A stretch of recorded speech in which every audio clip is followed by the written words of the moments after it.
The LA Kings get ready to play two in Florida. Jonathan Quick's expected to start in one of those games. Will he snap his 7-game losing skid? The Kings' special teams have improved of late, especially the penalty kill. Can they keep it going against a Lightning team that has one of the best power plays in the NHL? And a respected NHL insider had some interesting comments about the Kings. We'll discuss that and more on this edition of Locked On LA Kings. You are Locked On Kings, your daily podcast on the Los Angeles Kings, part of the Locked On Podcast Network, your team every day.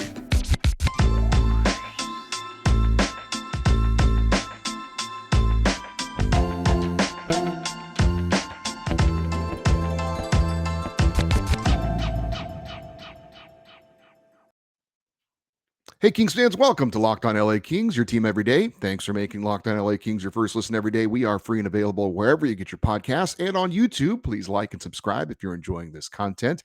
My name is Eddie Garcia. I'm your host of Locked On LA Kings. I've worked in sports media for almost 30 years, for the past 20 plus years at the Fox Sports Radio Network. I'm also co-host of the Puck Podcast. It's a weekly NHL review show that's been putting out content for the past 16 years, and a passionate LA Kings fan for 30 years. This episode is brought to you by FanDuel Sportsbook, official sportsbook of Locked On. Make every moment more. Visit FanDuel.com/Locked On today to get started. The Kings are getting ready to play back-to-back games after back-to-back wins over the Blackhawks and Flyers. Up next for LA, it's games 4 and 5 of their 6-game road trip, and they are in the Sunshine State to take on both of the Florida teams out of the NHL. That would be the defending President's Trophy winning Florida Panthers and the Tampa Bay Lightning, who have appeared in the last 3 Stanley Cup finals and have won 2 Stanley Cups. Kings are 2-0 head-to-head against the Panthers and Lightning this season. They beat Florida 5-4 back on November 5th in LA, and Tampa Bay 4-2 on October 25th, again at Crypto.com Arena. A little quick scouting report on both of the Panthers and the Lightning. If you're unaware of what's going on with these two teams, the Panthers, as I mentioned, won the President's Trophy last year, had 122 points to lead the NHL, but they were swept in the second round of the playoffs by the Tampa Bay Lightning, and they decided to make some major changes in the offseason in an attempt to be a better team in the postseason. They let go their head coach, Andrew Burnett, who was their interim head coach. He took over for Joe Quenneville, who was forced out after it was found out that he lied in that Blackhawks scandal. And Andrew Burnett obviously guided them to the most points in the NHL, and he was a finalist for the Jack Adams Trophy for Coach of the Year. But the Panthers thought, I guess, that maybe he wasn't the reason why the Panthers had such a good season, and so they let him go. He's now an assistant coach with the New Jersey Devils, and they brought in former Winnipeg Jets head coach, among other teams, Paul Maurice. Most recently, though, was in Winnipeg. He had stepped down in the middle of last season, just citing that the team needed to change. Apparently, he needed to change, and he got a change in Florida. The Panthers also made a blockbuster trade this offseason, sending standout Jonathan Huberdeau to the Calgary Flames for friend of the LA Kings, Matthew Tkachuk. And so far, even though Tkachuk has played pretty well, the changes have not worked out for the Panthers. Right now, they are 5 points out of a playoff spot in the Eastern Conference. So, again, President's Trophy winners a season ago, now not in a playoff position. So the heat is on, so to speak, there in Florida as far as their general manager. But back to Matthew Tkachuk. We all know that he has had his issues in the past when he was a member of the Calgary Flames with Drew Doughty. And if you don't remember, the last time the Kings and Panthers met back in LA, it was Matthew Tkachuk getting into it with Jonathan Quick. Tkachuk ended up getting a 2-game suspension for putting his stick into the mask of Jonathan Quick and ended up getting him near the eye. So, no pun intended, we will be keeping an eye on Matthew Tkachuk to see if anything happens in the game as far as him and Drew Doughty. He will not be tangling up with Jonathan Quick. We will get to that in just a second. As for the second team the Kings will be playing on this back-to-back game setup, that will be the Tampa Bay Lightning. If you paid attention to the NHL, you should know that Tampa Bay has been one of the best teams in the NHL of late, and they are, again, this season, one of the top teams in the Eastern Conference. They currently sit in third place in the Atlantic Division behind the Bruins and Maple Leafs, who are also very good teams. Tampa Bay, of course, won back-to-back Stanley Cups, and then last season made it to the Stanley Cup final for a third straight year, but they did fall to the Colorado Avalanche last season. The Lightning are coming off a big home win in their last game against the top team in the league, the Boston Bruins. That was on Thursday. They are led by their captain, Steven Stamkos, who scored his 500th career goal the other night. Only two other active players in the NHL are currently in the 500 goal club, and they would be, as you might expect, Alexander Ovechkin and Sidney Crosby. You might remember back in 2008, the NHL draft, the Lightning had the number one pick, the Kings had the number two overall pick, and there was some debate as to who Tampa Bay would take. Would it be Steven Stamkos, or would it be this young, talented defenseman named Drew Doughty? And the LA Kings, having the second pick, well, they were going to take whoever Tampa Bay didn't take. In the end, the Lightning chose Steven Stamkos. The Kings settled for Drew Doughty, and I guess the rest is history. Both guys are probably Hall of Famers, and it's worked out well for both sides. So Steven Stamkos, again, still leading the Tampa Bay Lightning. They also have very talented forwards in Nikita Kucherov and Braden Point. On defense, like Drew Doughty, they do have a former Norris Trophy winner in Victor Hedman. And in net, it is the always solid and reliable Andrei Vasilevsky. As for what's going on in net for the LA Kings, it is expected that both Jonathan Quick and Phoenix Copley are going to play with these back-to-back games tonight and tomorrow, Friday and Saturday. And the word is today on Friday that it is going to be Phoenix Copley in net against the Florida Panthers. And that would mean that Jonathan Quick would go against Tampa Bay on Saturday. We've talked about this before. Personally, I would have gone with Quick against the Panthers and Copley against the Lightning. I think Florida is the lesser of the two opponents, and so therefore I would put my number two goalie against them. That's just kind of basic thinking to me, but apparently Tom McClellan feels differently. Also, you would have the added Jonathan Quick in net and Matthew Tkachuk on the other side. And let's be honest, Jonathan Quick has always been a feisty guy, loves a challenge, as has been said by many people, including myself, one of the most competitive players I've ever seen. And I think that might give him a little extra as we're trying to kind of get him back on track to face Matthew Tkachuk, and maybe they even bump each other a little bit in the crease. You know, Tkachuk's going to go to the net. That's what he does. He's not going to change his game regardless of what the history is between those two. But that's not going to be apparently the decision. Now, we'll see. Things could change, but Phoenix Copley was the first off the ice at the morning skate this morning, and that almost always means that that is your starting goalie for that night. Now, history, for what it's worth, would also seem to indicate that Jonathan Quick would be the better choice against the Florida Panthers. Jonathan Quick, for his career, is 12-4 lifetime against the Panthers. That is the best winning percentage against any team for Jonathan Quick in his career. He's also 1-0 against the Panthers this season. Quick's career numbers against Tampa Bay, 7-5-3, although he did get the win against Tampa Bay earlier this year at home as well. In the career for Phoenix Copley, he is 0-1-1 in his career against Florida. He has never faced the Tampa Bay Lightning. The only thing I can think is that Todd McClellan agrees that the Florida game is the more winnable game in the back-to-back situation, and so he wants to make sure the Kings get at least 2 points out of it. So he's going to go with his number one guy against the lesser team and then roll the dice, nothing to lose against Tampa Bay. I don't know. I'm trying to figure out what he's thinking. But like I said, if it were me, and it isn't, I would start Jonathan Quick against the Panthers and Phoenix Copley against the Tampa Bay Lightning. But it doesn't look like that's the way it's going to go. I mentioned in the open that Jonathan Quick is looking to snap a career high, or low, maybe if you want to call it that, 7-game losing skid. Jonathan Quick's last win came last year in 2022, December 1st, against the Arizona Coyotes. He is allowing an average of 3.7 goals per game since his last win, but in his last two games, both in relief of Phoenix Copley, should be pointed out, he's allowed a total of 2 goals on 32 shots, so a little bit better than the average of what he's been doing of late. As for Phoenix Copley, last 7 starts for him, he's 5-1. Now, there was one game that he was not the goalie of record. That was against Nashville. Remember, he got pulled 39 seconds into the game, and LA came back to take the lead with Jonathan Quick in net, so Quick then became the goaltender of record. But Phoenix Copley is allowing 2.4 goals per game over his last 7 starts.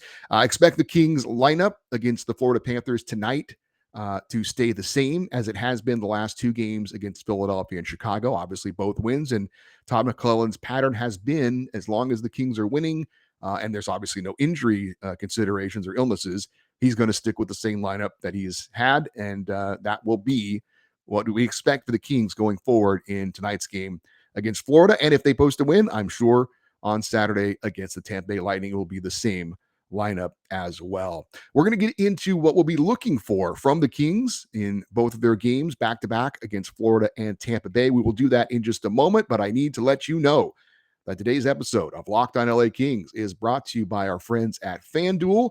The NFL playoffs are here, and we are really excited about our new sports betting partner for Locked On because they are the #1 sports book in America, and that is FanDuel. And if you're new to FanDuel, that's even better. They have so many great features that make betting on sports fun and easy. And new customers that join today can get $150 in free bets guaranteed when you place your first $5 bet. Just sign up at fanduel.com/locked on. FanDuel has all your favorite bets from the money line to point spreads to player props. Plus, you can even combine your bets for a chance at a bigger payout with a same game parlay. It's all on an app that is safe, secure, and super easy to use. So football fans, don't miss out. Place your first $5 bet and get $150 in free bets, win or lose, at fanduel.com/locked on. Make every moment more with FanDuel, official sportsbook partner of the NFL. So what are we looking to see? At least in tonight's game against Florida and possibly in the game on Saturday against Tampa Bay as well. Well, of course, we want to see a pair of Kings wins. That would be amazing because they are taking on 2 very formidable opponents. Even though Florida, as I said, is not right now a playoff team, they're still a pretty solid hockey team. Maybe when it's all said and done, they figure it out and get into playoff position. Tampa Bay is certainly one of the better teams in the Eastern Conference and in the NHL.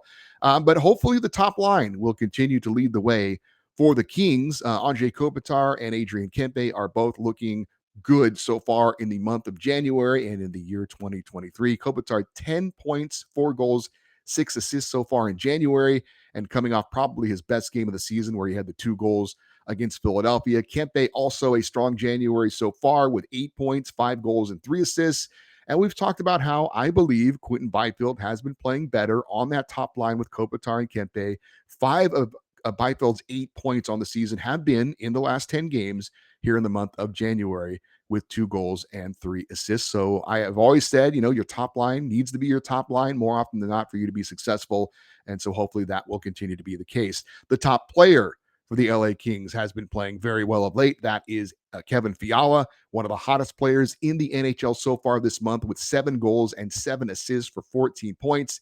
His 7 goals are tied for 5th in the NHL this month, and his 14 points are tied for 8th in the NHL this month. And hopefully we will see the Rain line or the LA Kid line or whatever we're going to call it if it becomes a thing of Alex Turcotte, Rasmus Kupari, and Samuel Fagemo have another strong game. I really enjoyed watching them play against the Flyers. Thought they brought a lot of energy. Obviously, Fagemo had a big goal to tie it up, and eventually the Kings win it in overtime. So it would be great. I mean, any contribution you can get from your 4th line, obviously, is something that can really, really help your team and boost the offense. So we'll look for them. If they can't provide any statistical help, then at least provide energy to get things going and get the cycle going, force faceoffs in the other team's zone, that kind of thing.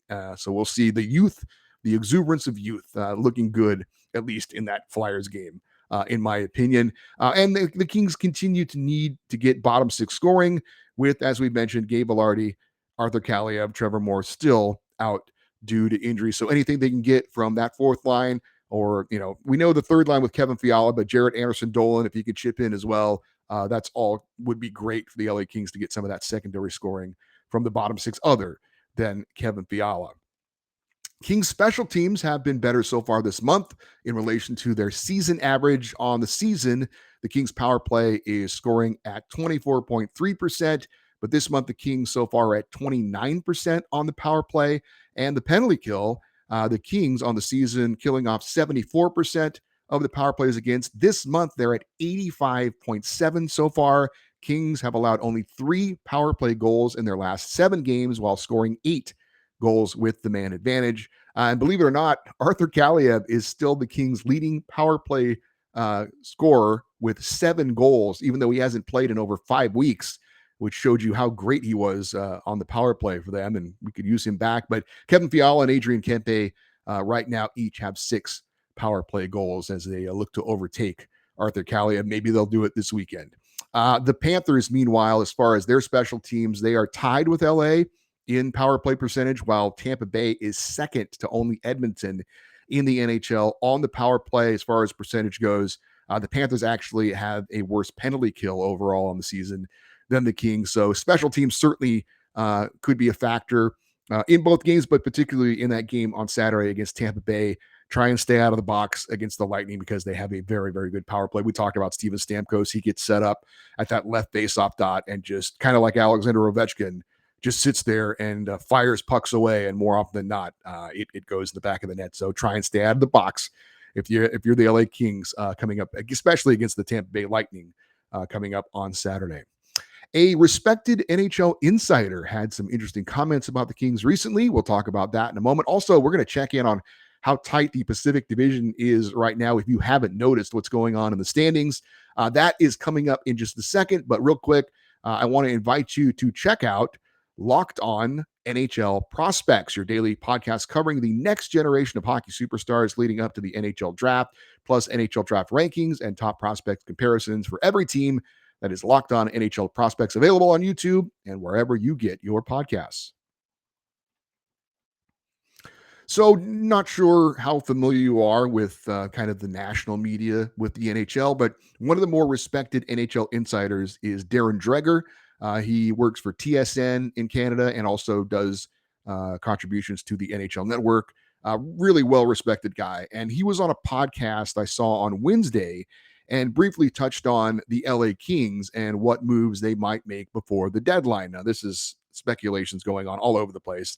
But he said he believes Rob Blake will be bold and that he believes Quentin Byfield is being considered as a trade piece. Now, I don't know that either of those comments are necessarily shocking, but he did also say something that caught my attention and kind of makes me wonder if Darren Dreger is frankly paying attention to what's going on in LA. He said that Rob Blake will be bold because the LA Kings Stanley Cup window is closing with Jonathan Quick and Anze Kopitar, 2 names he specifically talked about. Um, Now, yes, Jonathan Quick, Anze Kopitar, Drew Doughty, that core 3 is certainly in the back end of their careers, although Kopitar and Doughty, frankly, are playing really well this season and certainly are showing that they've got certainly more left in the tank. But the LA Kings Stanley Cup window is not closing. As a matter of fact, I think it's just opening. If the Kings can get things figured out in net in the near future, that's going to really, really help them. But the Kings are amongst the youngest teams in the NHL. Their average age to start the season is 26 years old. Your top scorers like Kevin Fiala and Adrian Kempe are 26 years old. Sure, there are the veterans that I mentioned. You've also got Alex Edler, who's over 30. I think he's 31. Phoenix Copley, I believe, maybe 31 as well. But everyone else is very young. As I mentioned, even the old vets, so to speak, like Philip Deneau and Victor Arvidsson, are under 30 years old. Matter of fact, the only guys over 30, as I mentioned, are Doughty, Quick, Kopitar, Edler, and Phoenix Copley. Everyone else is under 30. And then if you add in the younger guys who have just joined the team, like Fagimo and Turcotte, the average age goes down even more. And if you think of what's probably coming in the near future, if they're not used in trade pieces, and I certainly don't think Brandt Clark is going to be, but Jordan Spence as well, those are even younger players that are going to be added to the LA Kings roster likely in the near future. So that comment made me wonder, does he really know what's going on with the LA Kings? I mean, if that's his assumption that the Kings Stanley Cup window is closing, and that's why Rob Blake will be bold, I would disagree with that strongly.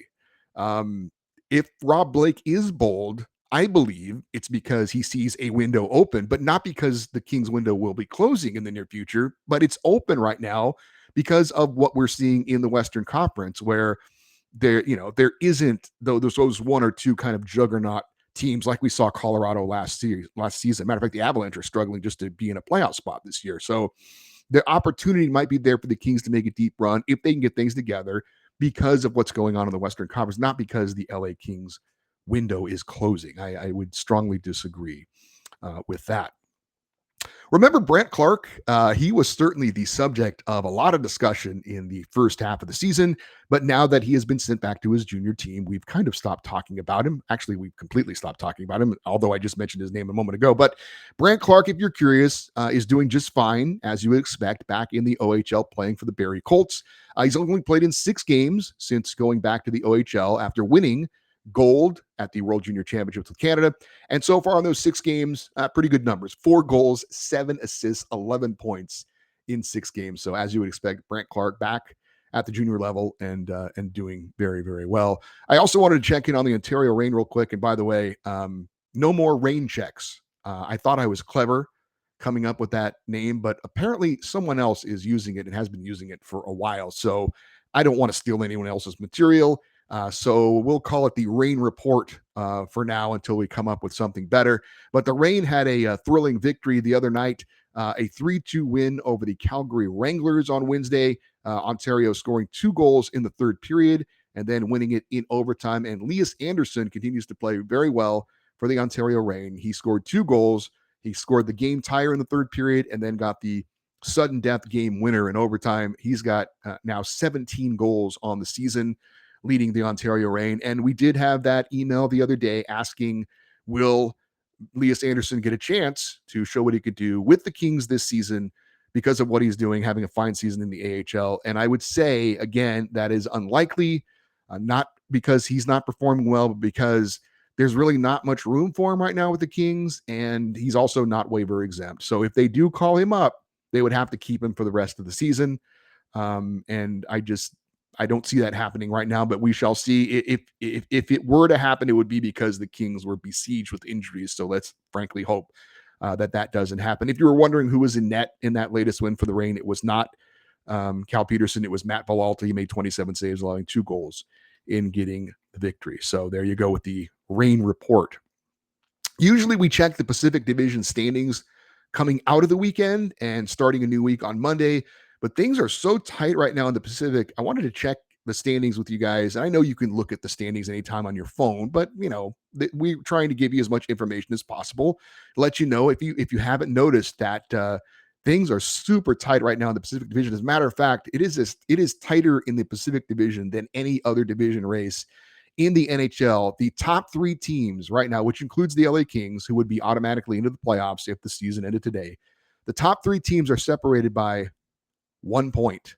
The top 4 teams are separated by 3 points. Seattle right now is your first place team, 28-14-5 for 61 points. Coming up Friday, Saturday for them, they are at home against Calgary and against Columbus. Vegas also has 61 points, but right now they're the second place team in the Pacific, 29-17-3, because the Kraken have games in hand. They would technically be the number 1 seed right now in the Pacific. For Vegas, they're at the Rangers on Friday and at the Islanders on Saturday. Of course, the LA Kings, 27-17-6 for 60 points. So again, 1 point, the Kings, 1 point back of both Seattle and Vegas. As we go into Friday, into the weekend, the Kings, of course, have games at Florida, at Tampa Bay, Friday and Saturday. And Edmonton right now is 2 points back of LA for that 3rd spot. So the Oilers are right now the number 1 wild card team in the Western Conference. They're 27-18-4 for 58 points. They will be at home against the Chicago Blackhawks on Saturday. Before we wrap up the show today, I did have a question on a recent YouTube episode asking if the upcoming Dustin Brown statue unveiling and jersey retirement ceremonies will be televised in their entirety for those who will not be able to attend in person. I reached out to both Jesse Cohen of the All the Kings Men podcast, the official podcast of the LA Kings, and Patrick O'Neill, reporter for Valley Sports West. Both were recent guests on this show, and both have said all indications are the entire ceremony is going to be televised.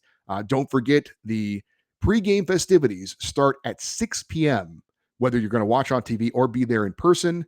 The game is 7:30 But the pregame festivities, again, if you want to watch on TV or you're going to be there in attendance, start at 6 p.m. So get there early, or on your couch or in person down at crypto.com arena. That's Saturday, February the 11th, Dustin Brown uh, night at crypto.com arena against the Pittsburgh Penguins. All right, the Kings taking on the Panthers tonight, taking on the Lightning tomorrow. Both of those games are 4 p.m. start times LA time. Both are going to be televised locally on Bally Sports West, and you can always listen on the Kings iHeart Radio app. Coming up on Monday's show, obviously, we're going to recap what happened in these two games in Florida and also discuss any Kings news from over the weekend. If you'd like to give us some feedback, the email address is lockedoneddie@gmail.com, EDDIE. We're on Twitter at Locked On LA Kings. We're on Instagram at Locked On LA Kings. I am Eddie Garcia. Thank you for listening and watching this episode of Locked On LA Kings. Have yourselves a great weekend. And as always, go Kings go.